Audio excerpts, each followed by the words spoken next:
Hey, what's up everybody? Welcome to the channel, or welcome back to the channel, whichever one applies. Got a little video for you today. The Grasse, the new Tier 5 premium French cruiser. We have a little cap the base action on neighbors. So we're going to dive right into the ship. 2 mods, no upgrades. And that is what the game allows you to do. My first mod was Aiming Systems Mod 1. Second mod was Steering Gears Mod 2. It's already a pretty fast ship, so I figured, turning tight spaces, hiding behind islands, playing that cruiser game, I would definitely, and shell incoming fire and incoming shell avoidance maneuvers. I figured steering gears would be better off. So we have 31,000 HP. For guns, we have 3x3 152mm by 55 MLE 1936s. 3x3. You have 3 turrets, 3 barrels each. You have 2 turrets up at the front, 1 at the aft end of the ship. It is really nice to have the 2 up front. You can really bow tank and still fire effectively, putting 6 rounds down, as opposed to if you like the Nuremberg, you only have the 1 turret up front. You more have to stern tank somebody than you do to bow tank somebody to get some shots in. So the range on those 152s is 15.7 kilometers. Reloads 8 seconds. Your 180-degree traverse time is 15 seconds. Your max damage with HE is 2200, and your fire chance is 14%. That's pretty decent. Your max damage with AP is, call it 3,400, 3,399 HP. Your secondaries are 100 millimeters. You got 3x2, 100 by 45 MLE 1933s, 4.2 click range, reload 4 seconds, HE max damage 1400, fire chance 8%. What can I say? They're secondaries. They do come in handy every once in a while. Your torps are 2x3 550 millimeters, reloads 90 seconds, 180-degree traverse time is only 6 seconds. Your max damage is 14,883. I apologize, 14,833 between each and every single torpedo. You are detectable at 1.3 clicks. The torpedoes are. Your range with those is 9 clicks, so you have a pretty good range, but try to hit someone 9 clicks away. I don't know. You are detectable by sea up to 11.8 clicks, by air 7.4 clicks. Your guaranteed detectability range is 2 clicks, and when firing in the smoke, 6 clicks. So you can see, like, kind of on a wing and a prayer, I just let out some torps on this guy in this New Mexico. The reason I did it, he's a battleship. They're kind of notorious for straight lines, consistent speeds. Also, I just got spotted, so I know he's aware of me. It's going to be a second or 2 before those barrels spin around. But I wanted to give him something else to think about. You put torps in the water on him. He's already got incoming gunfire from somewhere else, incoming gunfire from me. We're putting pressure on him, and pressure bust pipes. So like to give him something else to think about. You can see he's going to turn right now and right into 2 of the torpedoes, which is kind of awesome. So for the commander for this ship, I had Andre Lemonnier. Purchased him with the ship. He is a level 7 legendary 0. Not sure if I want to make this guy legendary or not. Based on looking at his commander player card, it looks like he's got the same layout as Yamamoto and almost the exact same layout as William Scott.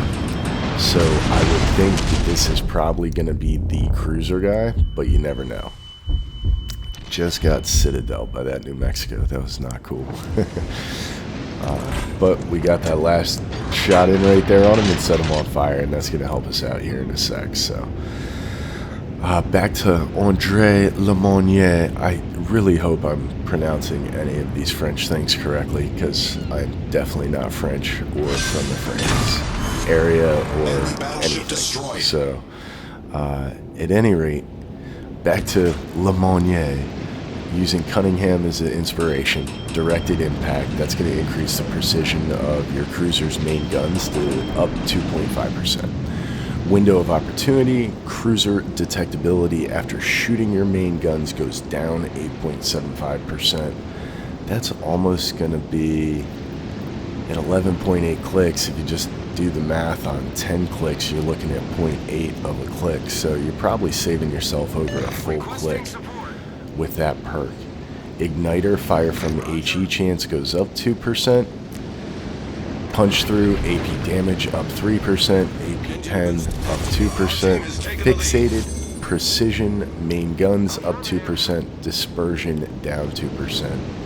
Legendary perks, as I said, I don't have a legendary, but you have fully packed with, which will give you 1+ consumable. Refill station will decrease your reload time by 3%. 3% at 8 seconds is 0.24 seconds. I think I'd rather have the consumable than save the 0.24 seconds. Excuse me. We're already talking about 8 seconds. If it were a full second in eighth or more, like, I think that would be a huge deal. But 0.24 does not seem that much of a gift to me, especially when you can run fully packed and use an additional consumable. You'll get an additional sonar. So you have a catapult fighter. He goes up for 360 seconds duration. DPS is 43. Reload is 180 seconds. You get 3 of them. Engine boost, you get 2. Your max speed increases 15%. That would take you up 5.025 knots on 33.5 knots. So that's going to take you up to 38.5 knots. That is a sizable increase right there. That's why I went with steering gears. I also felt with the decent top speed of the ship, with the engine boost, that I could compensate for the lack of speed whenever I need to. The duration on the engine boost is 180 seconds. Your reload is 120 seconds, and you get 2 of them. Like 5 citadels to that Königsberg. That was a nice little skirmish there to demonstrate the power of the Grasse. It is a puncher. Comes out swinging for sure. So we have the Type 9 camo on there. Drop my C detectability down 4.5%. My dispersion incoming plus 4.5%. And you'll see also that I'm running the Founder's flag on there. With the C detectability and the camo being down 4.5%, that is going to take out approximately 0.53 knots out of your detectability. In general, that's going to save you a half a click. Like we said before, every single little bit helps. So now to the action. Direct front. These torpedoes. So I know that Mutsuki's out there somewhere. This is when I realized that little son of a bitch used the smoke to disengage and actually drove over to the base. I should have thought about that sooner. He did let the torps go. He let them go at a good distance, but the Mutsuki guns are deactivated. Not the best in the game, shall we say, by a long shot. A real long shot. So made sense in retrospect that guy did this. And that is a very good way to use smoke if you're destroyed. Pop the smoke, get the hell out, and then you become undetectable again, and you're just kind of like this ninja floating around a map. So we're going to roll back to protect the base. I know we're up on ships, but you never really know what might happen. And as you can see, well, it's a destroyer. I know the other 2 ships that are kind of heading back to the base, they're far away. Maybe they don't have them. Maybe they're not able to detect them. I see this one. Well, actually, both my teammates shooting over there. It looks like they're just shooting blindly. Torpedoes, direct front. I don't see the guy yet. I know I'm spotted, though, right there. And then, look at that. Oh, my God. Just missed that one. I think he just blind fired them based on my last position, because I was unspotted and then it was torpedoes dead ahead and they were like right there. So I tagged him pretty good. He is behind the island, just chilling. I'm going to let my torps go on one side just in case he decides to punch it. Broke line of sight, so now he doesn't know where I am. He's still getting shot at by the teammates. And by the time he realizes what's going on, he's going to be at the bottom of Baby Joe's locker. So we're able to reset the cap there. We're up to 3 ships sunk. If we had gotten that, the one ship that burned out, the Icarus burned it out, like literally maybe a half second before my shells landed, we would have ended up with a Kraken. So might just imagine it and call it the Kraken. Or actually, I apologize, it's going to happen right here with this New Mexico, I believe. Battle ends in 5 minutes. So look at those shells, like literally, and not my kill. So that's right. I'll still take the 4 sunk. And I imagine it looked like the Icarus may have done the majority of the work there, so good on him. And now we're just going to chase down this last guy. Any other cruiser, I don't even know if I would go after this guy, knowing we have 3 battleships and 2 destroyers left, but there's one thing I really like about the Grasse, and that is the gun range being 15.7 clicks. And you're pretty damn accurate too. You can really reach out and touch somebody a long distance with these things. Affirmative. I would tell you that I really am a big fan of the ship. I do like it. I instantly think it's one of the better cruisers in its class. And maybe one of the better ships in the game, better premium ships in the game even. Really enjoy playing it. Really packs a punch. And as we talked about before, having the 2 turrets up front instead of the 2 turrets in the back, vice one up front, really lets you play a different way. Really lets you bully some situations instead of having to run away or play peekaboo. You can just kind of charge at somebody, still put the rounds down. Steering gears mod 2 can still allow you to dodge some of the incoming fire, especially from looping cruiser shots or battleship shots. This poor New Mexico. I hate being this guy when I'm on the losing team and my team literally just got decimated. And then there are 4 or 5 ships that are just all descending on you, shooting you from every single direction with HE, with AP. Like, almost feels like some sort of Pornhub video.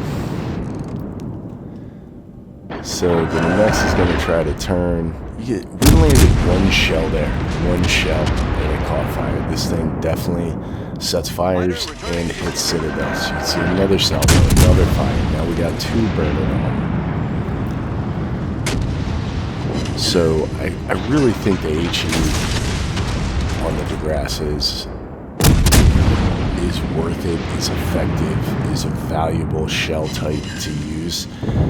I would say I don't necessarily use the AP until I'm just about broadside with somebody or their broadside on me to reset another fire. Minus the AP shells, I'm not sure how many.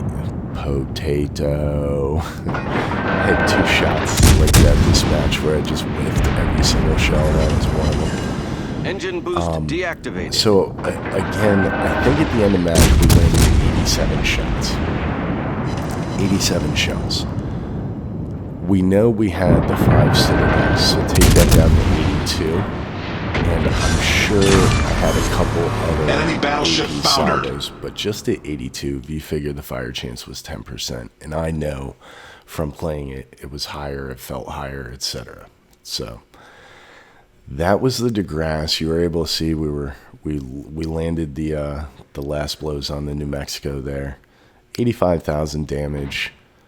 Stayed at the top of the leaderboard. 2,700 XP, almost twice as much as the second guy, and 4 ships sunk. So it was a great match. Definitely helped the team out. And as far as the Tier 5 de Grasse, I would recommend it. It's a good ship. Tier 5 is kind of a money-making tier because your reparations costs after the battle are not that high.